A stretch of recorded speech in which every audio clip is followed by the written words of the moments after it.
Hey guys, back again with a new book called The Koala Who Could. It is such a beautiful story and it ties in so wonderfully with our last book called Giraffes Can't Dance, and I'll explain why at the end.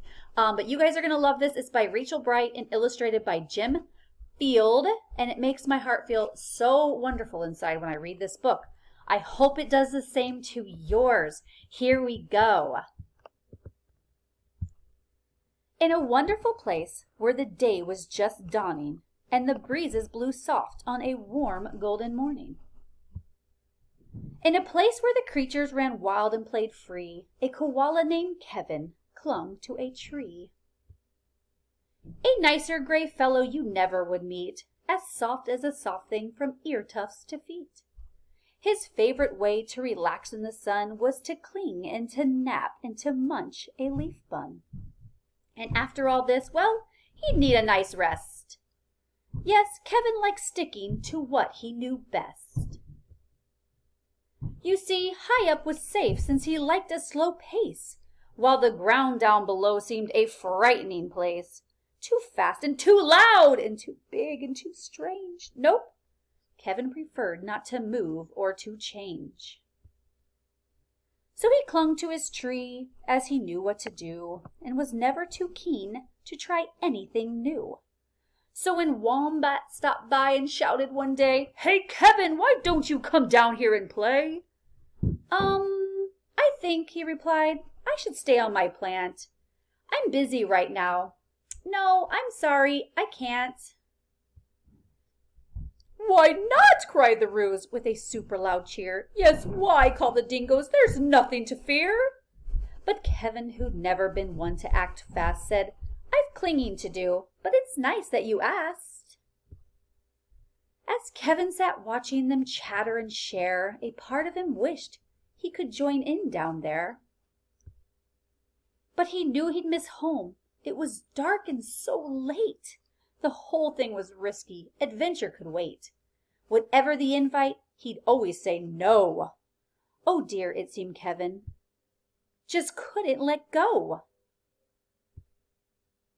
So his life was the same no matter the day. The weeks came and went and the months rolled away.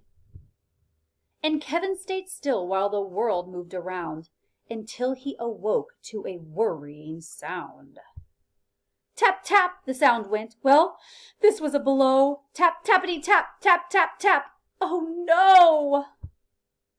"Uncling," called the crowd, which had gathered below. "Leap and we'll catch you. Just let yourself go." But Kevin was scared. "Let go? No, I shan't. I won't," shouted Kevin. "Oh dear, I just can't." Woomph! Down came the tree, and with it was bringing crash and a wallop, a Kevin still clean. Kevin, he carefully opened one eye and looked up at the love staring down from the sky. Then one paw by one paw he loosened his hold. He felt springy and light and happy and bold. The worst he could think of had now come to pass, and he was just fine. Why, he felt quite first class. So when Wombat leaned over and held his paw out, Kevin no longer felt worry or doubt. When Dingo asked, "Now will you come out to play?" the crowd all joined in with a, "What do you say?" And even though this wasn't part of his plan, Kevin replied, "Yes, I think that I can." And Kevin from then on was always can do. Because life can be great when you try something new. Oh my gosh, you guys, wasn't that so beautiful? I love that book so much. And I know with Giraffes Can't Dance, we did a what do you want to learn to do that you don't know how to do yet? And same here. Trying something new is so great. It's just life being beautiful and trying new things. Oh, it's wonderful. Let me back up to my favorite line of this whole book. Probably one of my favorite lines of any book I've ever read. And it's where Kevin says, he carefully opened one eye and looked up at the love staring down from the sky. Oh, isn't that the sweetest thing in the whole world? It almost makes me want to weep when I hear that.